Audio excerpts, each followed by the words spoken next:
home if you're an entrepreneur. Got 2 of his books here we're going to talk about, and also a 3rd one that comes out in just a few months here. I'm going to do a little giveaway too for people who give the best comment. I'm going to give 10 or 20 of his new books away. And thanks for coming in, man. Thanks, brother. Yeah, he's headed to the airport, so he was nice enough to pop in here and make sure to show everybody my second half-court shot that almost went in. Edit out the first piece of shit shot I took. That will never be seen. But the second one that literally almost went in, make sure that gets seen. That's got a shot. Oh! You ever seen his Spaceballs where he's like, erase that, never show that again? Do you know about Spaceballs? Do you know Spaceballs sequel, which never got made, was called Spaceballs 3, The Search for 2? I still think that's the fucking coolest title ever. I'm devastated I didn't make it. That would have been a good one. No, man, thank you. So let's talk a little bit, your new book. Yes, Ask Gary V. And let me just tell you guys, for those of you, few of you who don't know Gary, Gary's a man of many accomplishments. He, I think, kind of popped on the scene at first with, he had Wine TV, which was a show, took a company from basically 0 to 60 million in sales, selling wine by using content marketing, all the stuff that people are doing now. He was ahead of the curve. A lot of people have followed Gary's lead. And that's a big company out of New York. How many employees do you have now? We have 600 employees, New York, LA, San Francisco, and London, and Chattanooga, Tennessee.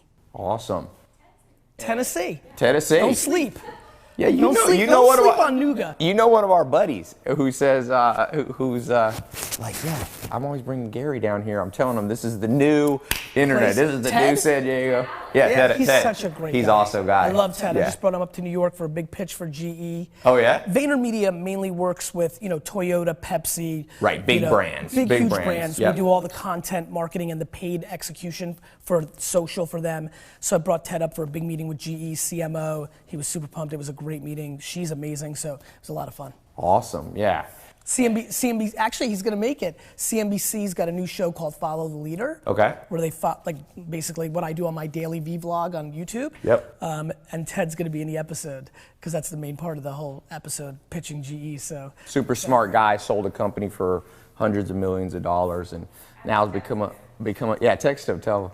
So let's talk real quick here. For those of you watching, one of the reasons, and we'll post the links how you can follow Gary on Snapchat and his YouTube video blog and other places. But, Gary, if you had to sum up your core philosophy of life and entrepreneurship for somebody watching, how would you sum it up? I think the things that most win are self-awareness. I think one of the biggest mistakes, everybody, Meerkat, Facebook Live, Periscope, that audience right now, everybody's watching the YouTube. I think the biggest mistake most of us make is we hope who we are instead of auditing who we are. Okay. Like everybody wants to be somebody. Like, look, I really want to be the fucking quarterback of the New York Jets, but truth is, like, I don't have it like that. Like, I don't have those pieces. And I think everybody believes that they can be an entrepreneur or business person. And the truth is, there's a ton of kids right now who could be the number 2 or the number 3 or number 4. The number 6 guy at Facebook made a fuckload of money. Yeah. And right now, that guy and that gal, because of all the entrepreneurship talk, is trying to start a company. Yes. And so we're living through a time where self-awareness is not being deployed enough because people are chasing a narrative. Mm-hmm. And so I'm pushing a lot of people to step back and, what are you good at? Like, you're gonna read more books this week than I'm gonna read in my life. You're good at that, but it's the truth. You're good at that, I'm not. It's not how I consume information. So I think, look, I suck at 99% of stuff. I suck shit at 99% of stuff. What I figured out was I'm a salesman, I'm a storyteller, and probably the one little special thing I have, and it's my next philosophy, is I understand where consumers are gonna go, usually before other people. Mm-hmm. And so I've been yelling about Snapchat for 3 years, and then I watch it. Right now I'm paying attention to Musical.ly. Will it go? Will it not? I'm not sure. Yik Yak a year ago, it didn't go. But Twitter did, and that's why I invested. And Tumblr did, and that's why I invested. And so the reason I started the YouTube show less than a year after YouTube came out was I believed in 2006 that that's where people's attention was gonna go. Right. Tai, what you've got set up here, like this is, 20 years ago, 15, 10 years Right. ago. Yeah, you couldn't tons do of any of money. this. We didn't have all that. This fucking Amazon tripod, triple fucking screen. Like this cost hundreds of thousands of dollars. The distribution of all this cost millions of dollars. Right. We're living through the biggest technology shift and culture shift of our time. And so I think the principles are pretty pure. It's self-awareness. Mm-hmm. I think it's work ethic. Yeah. I truly think that I outwork. I think a lot of people are as talented as I am. I think I outwork them. Mm-hmm. So it matters. Everybody's watching who's gonna say, well, Gary, what about working smart? Cool, me too. Now what, dick? Right? Like, I'm working smart and hard. Right, if you so have now two people what? working hard exactly. and smart, it's the person who works the and then hardest. And then I think being driven by something bigger. So for me, it's gratitude. I was born in the Soviet Union. I had nothing. I got lucky. And that's what it's, I know a lot of my friends who watch me work hard for 20 years hate when I say I'm lucky, but it's true. I was born in a communist country. During that little one window when I was a kid, America was able to make a deal with Russia and get some people out. I was part of that. And I went from the place where entrepreneurship was the worst to a place where it's the best. I'm grateful for that. And so that drives me as well. Yeah. Yeah, and I would say there's a great book called The Self-Made Billionaire Effect. And one thing that when I listen to you talk, one of the attributes of highly effective people is they can hold seemingly opposing ideas in their mind without getting confused. So for example, a seemingly confusing idea is it's luck and it's hard work. Some people will say, well, how can you say it's luck and hard work? Well, it's possible for two things to be operating at the same time. I'll tell you the thing that I'm thinking right now. Like while we're having this interview, I don't know how many of you have like separate streams in your brain. As I'm focused on listening and making sure I answer the questions and doing our thing, I'm thinking, okay, Tai and I haven't integrated a whole lot. There's a ton of fucking people watching me for the first time. Mm-hmm. And this is gonna be really funny because I always love my first time to a new audience because there's people that love me and they hate me, and it's based on two opposing views. One, I think I'm as egotistical as it gets. I equally believe that I have more humility than anybody I've ever met. And I'm pushing so hard between ego and confidence and humility that depending on the series of questions that happen in this 20 minutes, 65% of this audience can be like, that's my motherfucker. How do I follow Gary V? 35, I'm like, fuck that dude. And I'm always fascinated by that. Yeah. And so when you bring up that opposing thing, I do think about luck and hard work. I do think I outworked everybody. I do recognize serendipity matters. First of all, you were born a human. Right. Let's start with, we could have been fucking ladybugs. Right. Like, you know how pumped I am that I'm a person? No, this is gonna be the caption. No, seriously. Are you happy you're not a ladybug? No, but wait a minute. I know everybody's laughing right now, but I want everybody to understand something. It's a good all point. of you laughing behind this camera, do you know the math around becoming a human? Like your mom and dad have to have sex at the right 100th of a second, that all that fucking sperm, the math is insane. Yeah. So first of all, I'm fucking pumped, because I could have been a tree or a basketball or some horse shit like that. Number two. Basketball, you're not born. I am sure of that. Like people, I'm watching the stream right now and people are complaining this sucks. And I get fucking 10,000 email a week saying, this didn't work out for me, or my favorite, Uber stole my idea. Fucking ideas. I don't even want to get on ideas. Everybody, it's only execution, right? Let me give you the 30 big ideas. Ready? The smart refrigerator. You want to build $1 trillion business? You want to own 800 of these homes and 7,000 of those cars and 4 sports teams? Here it is. It's called the smart refrigerator. Everybody's gonna have a refrigerator in their kitchen. That refrigerator is gonna know when you're down to 1 Bud Light because you put in 6. There's gonna be 1 left and it's gonna reorder it for you. So it's gonna out arbitrage every retailer, Amazon, everybody. The refrige is gonna order it from Budweiser direct. Budweiser's gonna deliver it, and the fridge is gonna become this, Tai. Just like this has become the fucking machine and Apple makes a VIG on everything, that's your fridge on every consumer product. The smart kitchen. Amazon's already getting in that. Amazon's got that little sensor you put up. Bezos is a beast. Yeah. So Bezos is a monster. There you go, everybody. There you go, fucking Keith Mintz and Javier fucking and Leonidas the King and Marcus J. Alford. There's your idea, right? There's your idea. But here's the real fucking game. Who's gonna execute? Right. Who's gonna hire the right people? Who's gonna make the product? Who's gonna make the JVs with fucking the brands? Who's gonna execute? Ideas, fuck, man. Anyway, I'm sorry. All right, let's talk. It's true that It's just true. What we have to do, I think the problem in this interview is the energy's a little low. So we need to bring it up a notch so that everybody doesn't fall asleep on it. Okay, let's move from, and I totally agree. Ideas are important, but you know that there's actually broker lists you can buy of ideas for like $2 to $5 grand and they're insanely good lists. Interesting. So anything you can buy for $2 to $5 grand is literally worth $2 to $5 grand.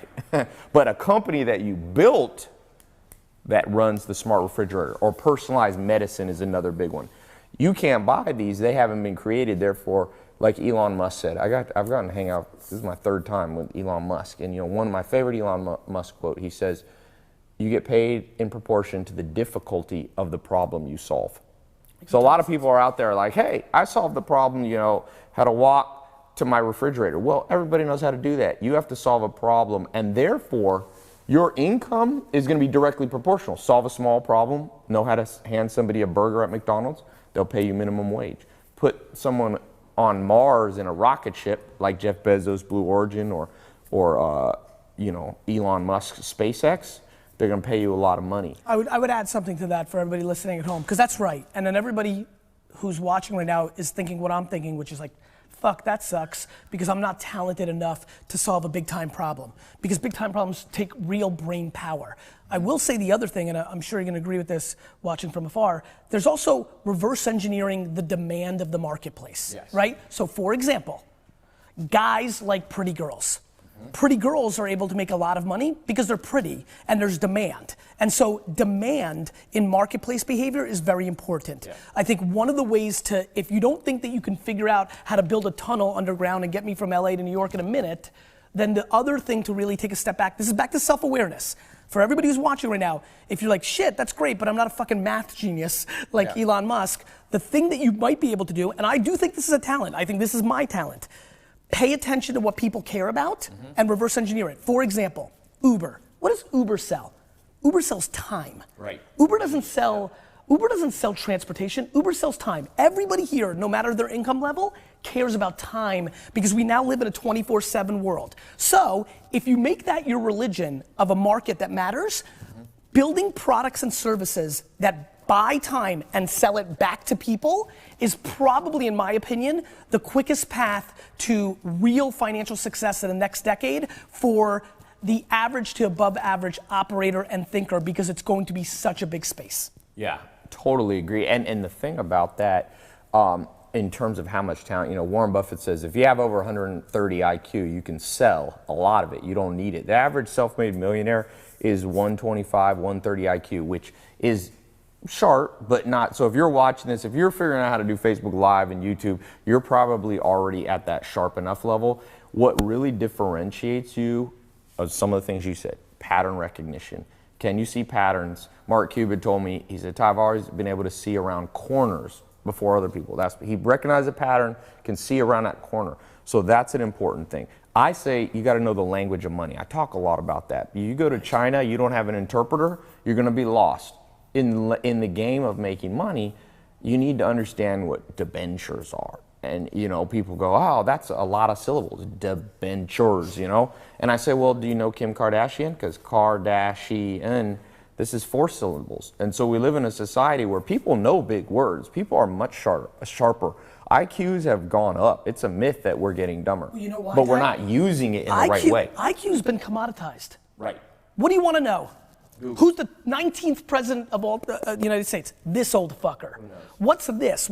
All information is here. To me, we're about to live through a generation of EQ that is going to be so disproportionately valuable because information has been commoditized to some level. Now, what's interesting about readers like yourself, contextualizing, communicating it, consuming it, and regurgitating into new packages, that's the holy grail. You're gonna live on that, other people are gonna live on that. To me, people need to bet on their strengths. They need to figure out what is the one, you know what, let's make this practical. I know we have to wrap up soon.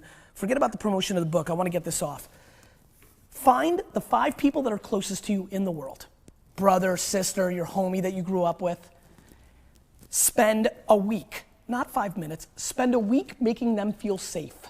for the question you're about to ask them, which is, tell me what I'm good at and tell me what I'm bad at. The 5 closest people to you are not gonna wanna tell you the truth. Like, people that really love you don't wanna tell you the truth, which is why nobody can scale self-awareness, because nobody's gonna tell you to your fucking face, actually, I think you're a piece of shit. Right. Like, your mom's not gonna say that, right? So, spend a week or 2 weeks making those 5 people very safe and tell them, listen, this is what I want. I know that it might cause some friction for a week or 2 with us, but I'll get over it, and then we'll be in a great place. Because if you're able to hear, and this is such an important part of being an entrepreneur, I think, and I'm curious to take your take, I think I'm a great entrepreneur because I only see half glass full, and I'm only optimistic. Like, I have 37 fucking fires and headaches right now. Yet I'm looking at, oh, there's 19 new people that are gonna discover me, 900 new people, 9,000, like, you gotta look at the upside. If you're capable of listening to the good and the bad, eliminating the good, not like making it feel nice, but really focusing on the bad, or really paying attention to the good. If you take 5 people and they all tell you that you're funny, fucking start making fucking Snapchat comedy videos. Like, let me add please, something to this real quick. One of the things that I tell people, I call it your Eulerian destiny, like how to figure out what you should do with your life. And Nietzsche, the philosopher, said the same thing you're saying. He said, you know, the mind is an impregnable fortress. And he said, you find out about yourself through friends. And he added one more that I always tell people, enemies.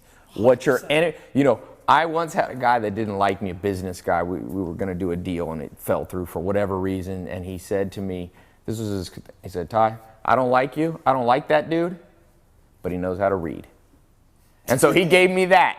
And because of that, I can rest assured when your enemies are like, I'm going to give you this.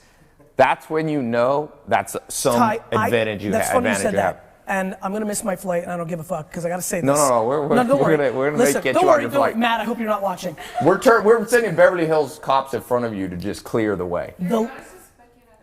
No, because I have to be on stage in a couple of minutes. Yeah.